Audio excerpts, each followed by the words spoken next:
Wednesday morning அன்னைக்கு tiffin வந்து கிச்சடி தான் செஞ்சுருந்தேன். கேரட், பீன்ஸ், பட்டாணிலாம் இருந்ததுனால கிச்சடியே செஞ்சாச்சு. ரீசெண்ட் டேஸில் கிச்சடி செஞ்சு ரொம்ப நாள் ஆச்சு. அதனால் அன்றைக்கி டிஃபன் கிச்சடி தான். வெங்காயம், கேரட், பீன்ஸ் எல்லாத்தையும் பொடியாக நறுக்கிக்கிட்டு கொஞ்சம் புதினா, 3 பச்சை மிளகா, கொஞ்சம் கருவேப்பிலை சேர்த்து ஒரு கடாயில் எண்ணெய் சேர்த்து கொஞ்சம் நெய்யும் சேர்த்து பட்டை, லவங்கம், பிரியாணி இலை சேர்த்து பொரிஞ்சதும் கட் பண்ணி வச்சுருக்க இந்த காய்கறியெல்லாம் சேர்த்து நல்லா வதக்கி விடணும். 1 கப் ரவைக்கு 2 கப் தண்ணி சேர்த்து உப்பு சேர்த்து நல்லா கொதிக்க விடணும்.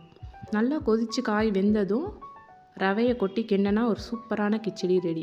அன்னைக்கு லஞ்சுக்கு புரட்டாசின்றதுனால கீரையும் கத்திரிக்காய் பொரியலும் தான். ஈவினிங் வெளியே போகிற வேலை இருந்தது, வீட்டுக்கு வர 8 o'clock ஆனதுனால அன்னைக்கு டின்னர் வந்து ரோட் சைட் காளானும் நூடுல்ஸும் தான் சாப்பிட்டோம். ரொம்ப நாள் ஆச்சு நூடுல்ஸ் சாப்பிட்டு. அதனால என்னன்னு தெரியல, டேஸ்ட் அவ்வளோ நல்லா இருந்தது.